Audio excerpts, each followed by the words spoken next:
The man in the dust. The desert was quiet in the way only war zones ever are, an unnatural stillness, broken only by the hum of generators and the faint snap of canvas tents in the wind. Heat shimmered above the sand at the edge of the U.S. Forward operating base, turning everything distant into a mirage. That was when the patrol found them. Two men sat on the ground just beyond the wire, ragged, filthy, and unmoving. Their clothes were little more than dust, stained rags. Their beards were long and matted, gray tangled with brown. One clutched a small matchbox in his hand as if it were something precious. The other kept his head lowered, shoulders sagging like he had already surrendered to the desert. The soldiers reacted instantly. Rifles came up, not aimed but ready. Boots crunched over gravel as the patrol formed a half circle around the men. The rules of engagement were clear. Unknown civilians near the perimeter were a risk. A very real one, hands where I can see them. A sergeant barked. The man with the matchbox slowly raised his hand, not in fear, but with a strange calm. His eyes lifted, meeting the soldier's gaze without flinching. There was no panic there, no pleading, just awareness, that unsettled them more than resistance ever could. They searched the men, no weapons, no explosives. Just layers of dirt, worn skin, and odd necklaces, bits of metal, thread, old tokens that looked meaningless but clearly mattered to the man wearing them. Probably locals. One private muttered, "Crazy ones." The man heard him. He didn't react.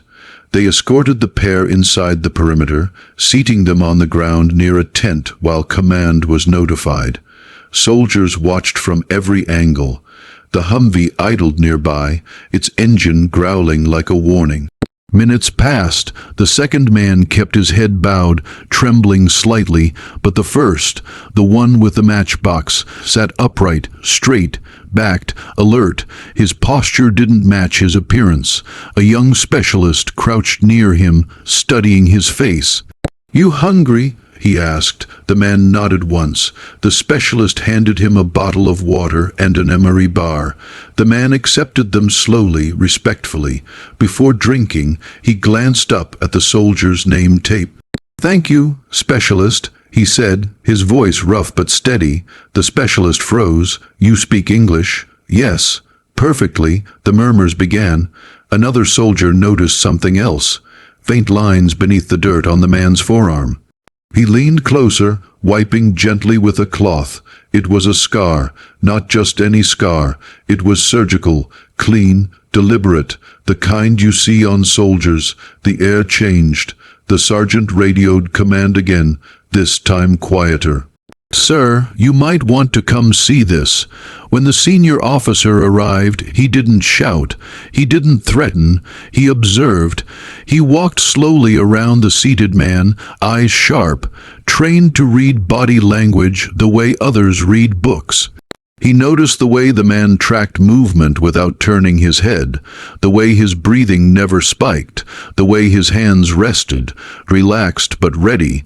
The officer stopped in front of him. "What's your name?" he asked. For a moment the man said nothing. Then he looked up, eyes meeting the officer's squarely. "Names don't survive war very well," he replied. Silence fell like a dropped weapon. The officer's jaw tightened. "Where did you serve?" he asked. The man finally looked away toward the horizon where heat blurred the sky. "Places that no longer exist," he said softly, "and some that were never meant to." The officer's eyes flicked to the necklaces, the scar, the posture. "You military?" he pressed. The man hesitated, just long enough for the soldiers to feel it. "I was," he said, "a long time ago." That was enough. The officer raised a hand. Every soldier snapped to attention without thinking. The man noticed a flicker of something, regret, maybe, passed through his eyes. "What happened to you?" the officer asked, quieter now. The man's voice dropped. "I stayed." The words didn't make sense at first. Then they did. "I stayed when others went home," he continued. "I stayed when the mission ended. I stayed when the uniforms came off and the world moved on. The desert wind kicked up dust around them. "I buried men who were never reported missing," he said. "I walked out of places no one remembers fighting over." The officer swallowed. "Why are you here?" he asked. The man looked back at the base. The flag fluttered above the command tent.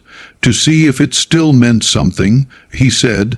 The officer stood straighter. "It does," he said firmly. Without another word, he turned and saluted.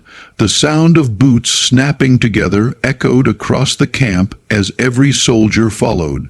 The man didn't salute back. He closed his eyes. When he opened them, they were wet.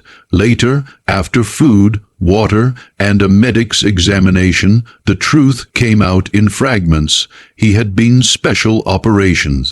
Off the books, missions with no medals, years spent embedded where extraction never came. When the war shifted, he was forgotten, not abandoned, forgotten. And so he lived among dust and ghosts, carrying pieces of his old life around his neck like anchors to memory. As the sun dipped low, the officer returned with a clean uniform folded neatly in his arms. "You don't have to wear it," he said, "but it's yours if you want it." The man ran his fingers over the fabric. "Some things don't fit anymore," he said, "but some still do," the officer replied. That night, as the base lights flickered on, soldiers spoke in hushed voices. They didn't laugh at the man anymore. They watched him with a different kind of respect, not for what he was, but for what he had carried and survived. In the dust of a forgotten war zone, the past had risen, unbroken, and the soldiers would never forget the day they learned that legends don't always wear uniforms. Sometimes they sit quietly in the sand, holding a matchbox, waiting to see if the flag still flies. If you want next.